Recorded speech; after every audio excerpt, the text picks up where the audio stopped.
नमस्कार, दृष्टि आईएएस के टुडे हिस्ट्री के प्रोग्राम में आपका स्वागत है। सबसे पहले पिछले सेशन का रिकैप देख लेते हैं। पहला प्रश्न है, international day of human space flight कब मनाया जाता है? इसका सही जवाब है 12 अप्रैल। अगला प्रश्न है, लीलावती पुरस्कार निम्नलिखित में से किसकी पहल है? इसका सही जवाब है अखिल भारतीय तकनीकी शिक्षा परिषद। अगला प्रश्न है, टीका उत्सव निम्नलिखित में से किनकी जयंती पर शुरू किया गया है? इसका सही जवाब है महात्मा ज्योतिबा फूले। अगला प्रश्न है, tapping the potential of Kashmir another day in paradise का आयोजन कहाँ किया जा रहा है? इसका सही जवाब है श्रीनगर। अगला प्रश्न है, बाबा साहेब वाहिनी संगठन बनाने की घोषणा किसने की है? इसका सही जवाब है समाजवादी पार्टी। अगला प्रश्न है, हाल ही में सतीश कौल का निधन हो गया, उनका संबंध किस क्षेत्र से था? इसका सही जवाब है फिल्म जगत। अगला प्रश्न है, खबरों में रहा डूम्सडे ग्लेशियर कहाँ स्थित है? इसका सही जवाब है अंटार्कटिका। अगला प्रश्न है, बाफ्टा अवार्ड्स 2021 में बेस्ट फिल्म का अवार्ड किसने जीता है? इसका सही जवाब है नोमैडलैंड। अगला प्रश्न है, खबरों में रहे हिडेकी मात्सुयामा का संबंध किस खेल से है? इसका सही जवाब है गोल्फ।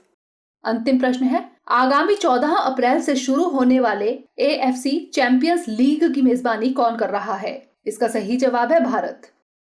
शुरुआत करते हैं आज के सेशन की। सबसे पहले देखेंगे अभ्यास प्रश्न।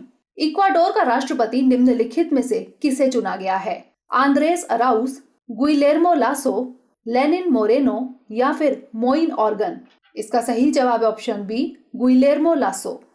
गुइलेर्मो लासो ने इक्वाडोर के राष्ट्रपति पद का चुनाव जीत लिया है। उन्होंने अपने प्रतिद्वंदी एंड्रेस अराउस को हराकर जीत हासिल की। अराउस को लगभग 48% जबकि लासो को लगभग 52% वोट मिले हैं। गुइलेर्मो लासो पूर्व बैंकर हैं एवं कंजर्वेटिव पार्टी के नेता हैं। इक्वाडोर एक दक्षिण अमेरिकी देश है और इसकी राजधानी क्विटो है। तो इस तरह इस प्रश्न का सही जवाब ऑप्शन बी, गुइलेर्मो लासो। हमारे वीडियो अंग्रेजी में देखने के लिए फॉलो करें हमारा ही दूसरा YouTube चैनल दृष्टि आईएएस इंग्लिश। आज के सेशन का पहला प्रश्न है, भारत के नए मुख्य निर्वाचन आयुक्त कौन बने हैं? सुशील चंद्र, सुनील अरोड़ा, विक्रम भदौरिया या फिर अजय सेठ? इसका सही जवाब है ऑप्शन ए, सुशील चंद्र।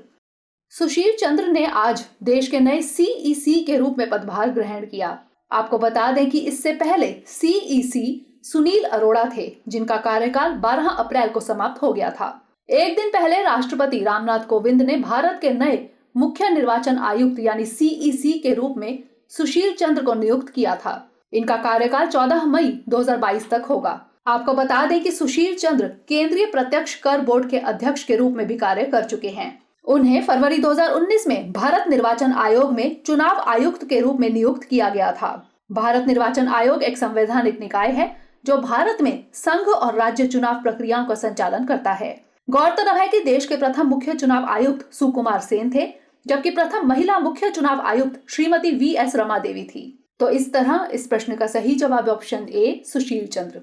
अगला प्रश्न है, आहार क्रांति मिशन किसकी पहल है? Vigyan Bharati, global Indian scientist and technocrats forum, A और B दोनों, या फिर कृषि एवं किसान कल्याण मंत्रालय? इसका सही जवाब ऑप्शन सी, A और B दोनों।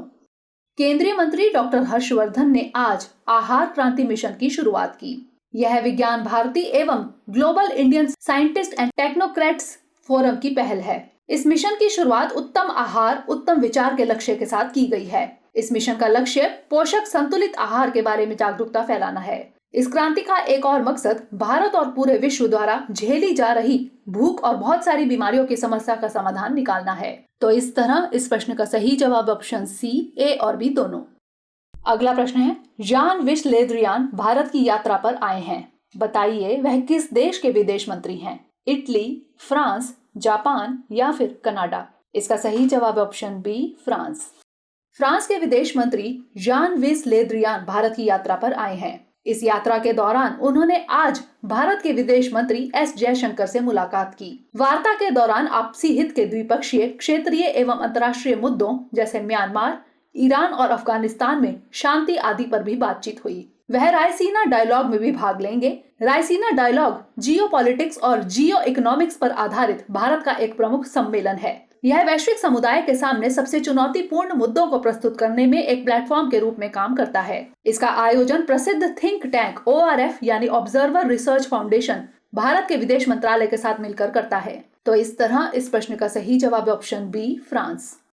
अगला प्रश्न है, जलियांवाला बाग हत्याकांड कब हुआ था? 3 अप्रैल 1919, 13 अप्रैल 1919, 14 अप्रैल 1919 या फिर 23 अप्रैल 1919? इसका सही जवाब है ऑप्शन बी, 13 अप्रैल 1919। 13 अप्रैल 1919 को जलियांवाला बाग हत्याकांड हुआ था। इसी दिन अमृतसर के जलियांवाला बाग नामक स्थान पर जनरल डायर ने हजारों निहत्थे भारतीयों की भीड़ पर गोली चलवाई थी। इसमें हजारों लोगों के मारे जाने की बात कही जाती है। आज इस हत्याकांड को 102 साल हो गए हैं। रॉलेट एक्ट के विरोध में 2 प्रमुख नेताओं डॉक्टर सैफुद्दीन किचलू और डॉक्टर सत्यपाल को गिरफ्तार कर लिया गया था। 13 अप्रैल 1919 को अपने नेताओं को रिहा कराने पर चर्चा करने के मकसद से लोग जलियांवाला बाग में इकट्ठा हुए थे। इसी सभा पर अंग्रेजों ने अंधाधुंध गोलीबारी कर दी थी। तो इस तरह इस प्रश्न का सही जवाब है ऑप्शन बी, 13 अप्रैल 1919। अगला प्रश्न है, हाल ही में इंडिया एनर्जी डैशबोर्ड 2.0 किसके द्वारा लॉन्च किया गया? हिंदुस्तान पेट्रोलियम, शिक्षा मंत्रालय, नीति आयोग या फिर विज्ञान एवं प्रौद्योगिकी मंत्रालय? इसका सही जवाब है ऑप्शन सी, नीति आयोग। हाल ही में नीति आयोग ने इंडिया एनर्जी डैशबोर्ड 2.0 लॉन्च किया। नीति आयोग ने इसके पहले संस्करण की शुरुआत 2017 में की थी। इसका मकसद देश के ऊर्जा से जुड़े डाटा का एक केंद्रीय डेटाबेस तैयार करना है। केंद्रीय ऊर्जा प्राधिकरण, कोयला नियंत्रक संगठन और पेट्रोलियम एवं प्राकृतिक गैस मंत्रालय द्वारा प्रकाशित किए गए ऊर्जा से जुड़े आंकड़ों को इस डैशबोर्ड में संकलित किया जाता है। तो इस तरह इस प्रश्न का सही जवाब ऑप्शन सी, नीति आयोग। अगला प्रश्न है, भारत में रिस्ट्रिक्टेड इमरजेंसी प्रयोग के लिए अभी तक निम्नलिखित में से किस कोविड-19 वैक्सीन को मंजूरी मिली है? कोविशील्ड, कोवैक्सीन, स्पुतनिक 5 या फिर उपर्युक्त सभी? इसका सही जवाब है ऑप्शन डी, उपर्युक्त सभी। हाल ही में DCGI यानी drug controller general of India ने भारत में कोविड-19 वैक्सीन स्पुतनिक 5 के रिस्ट्रिक्टेड इमरजेंसी प्रयोग के लिए मंजूरी दे दी है। अब भारत में रिस्ट्रिक्टेड इमरजेंसी प्रयोग के लिए कुल 3 कोविड-19 वैक्सीन को मंजूरी मिल गई है। ये 3 वैक्सीन कोविशील्ड, कोवैक्सीन और स्पुतनिक 5 है। Covishield serum institute of India द्वारा निर्मित ऑक्सफोर्ड एस्ट्राजेनेका वैक्सीन है। कोवैक्सीन भारत बायोटेक की, जबकि स्पुतनिक 5 रूस की वैक्सीन है। तो इस तरह इस प्रश्न का सही जवाब ऑप्शन डी, उपर्युक्त सभी। अगला प्रश्न है, DGFT ट्रेड फैसिलिटेशन ऐप किस मंत्रालय की पहल है? वाणिज्य एवं उद्योग मंत्रालय, वित्त मंत्रालय, रेल मंत्रालय या फिर शिक्षा मंत्रालय? इसका सही जवाब है ऑप्शन ए, वाणिज्य एवं उद्योग मंत्रालय। वाणिज्य और उद्योग मंत्री श्री पीयूष गोयल ने DGFT trade facilitation app launch किया। इस ऐप का मकसद ईज ऑफ डूइंग बिजनेस को बढ़ावा देना और आयातकों एवं निर्यातकों तक जल्दी से सूचना पहुंचाना आदि है। यह आयात और निर्यात संबंधित प्रक्रियाओं के लिए ट्रांजैक्शन कॉस्ट एवं समय को कम करेगा तथा पारदर्शिता को भी बढ़ावा देगा। यह रियल टाइम व्यापार नीतियों की जानकारी, सूचनाएं आदि उपलब्ध कराकर गवर्नेंस को आसान, किफायती और सुलभ बनाता है। DGFT यानी directorate general of foreign trade वाणिज्य एवं उद्योग मंत्रालय के अंतर्गत आता है। तो इस तरह इस प्रश्न का सही जवाब ऑप्शन ए, वाणिज्य एवं उद्योग मंत्रालय। अगला प्रश्न है, बोहाग बीहू पर्व निम्नलिखित में से किस राज्य या केंद्र शासित प्रदेश में मनाया जाता है? लद्दाख, असम, हिमाचल प्रदेश या फिर जम्मू कश्मीर? इसका सही जवाब ऑप्शन बी, असम। बोहाग बीहू पर्व असम में मनाए जाने वाले बड़े त्योहारों में से एक है। यह असमिया नव वर्ष की शुरुआत के उपलक्ष्य में मनाया जाता है। यह पर्व मध्य अप्रैल में शुरू होता है और 7 दिनों तक चलता है। इस पर्व को रोंगाली बीहू के नाम से भी जाना जाता है। इस पर्व के अवसर पर लोगों द्वारा राज्य का प्रसिद्ध लोक नृत्य बीहू प्रदर्शित किया जाता है। तो इस तरह इस प्रश्न का सही जवाब ऑप्शन बी, असम। अगला प्रश्न है, भारत का पहला वर्टिकल फॉरेस्ट टॉवर कहाँ बनाया जा रहा है? मुंबई, नई दिल्ली, बेंगलुरु या फिर पटना? इसका सही जवाब है ऑप्शन सी, बेंगलुरु। भारत का पहला वर्टिकल फॉरेस्ट टॉवर बेंगलुरु में बनाया जा रहा है। इसका निर्माण माना प्रोजेक्ट्स प्राइवेट लिमिटेड द्वारा किया जा रहा है। इस फॉरेस्ट टॉवर का नाम है माना फॉरेस्टा। दरअसल यह अपार्टमेंट्स का एक टॉवर कॉम्प्लेक्स है जिसमें खिड़की एवं बालकनी में पेड़ पौधे एवं लताएं काफी रहती हैं। इसकी प्रेरणा इटली में इस कॉन्सेप्ट पर बनी बॉस्को वर्टिकेल नामक बिल्डिंग से ली गई है। तो इस तरह इस प्रश्न का सही जवाब है ऑप्शन सी, बेंगलुरु। अंतिम प्रश्न है, खबरों में रहा ई सेंटा पोर्टल क्या है? जलीय खेती करने वाले किसानों एवं खरीदारों को जोड़ने के लिए प्लेटफॉर्म प्रदान करने वाला इलेक्ट्रॉनिक मार्केट प्लेस, जनजातीय महिलाओं द्वारा निर्मित उत्पादों को बेचने वाला प्लेटफॉर्म, दिव्यांगों के लिए शिकायत निवारण पोर्टल या फिर गर्भवती महिलाओं के लिए पोषण संबंधी जागरूकता फैलाने वाला पोर्टल। इसका सही जवाब है ऑप्शन ए, जलीय खेती करने वाले किसानों एवं खरीदारों को जोड़ने के लिए प्लेटफॉर्म प्रदान करने वाला इलेक्ट्रॉनिक मार्केट प्लेस।